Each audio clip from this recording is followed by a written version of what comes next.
Hi guys! Good evening sa ating lahat! O, tingnan niyo naman diba kumakain nga po ako dyan. Kami lang muna ni Mama dalawa ay kumakain dyan dahil yung papa ko ay nandun sa dagat.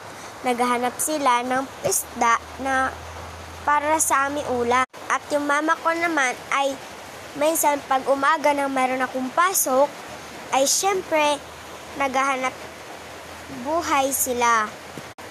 Yung mama ko ay nagbebenta pala ng lumpia. Ang kanya palalaman ay ang naman pala niya ay gulay. Nung una po ay marami kaming isda na nahanap ng papa ko.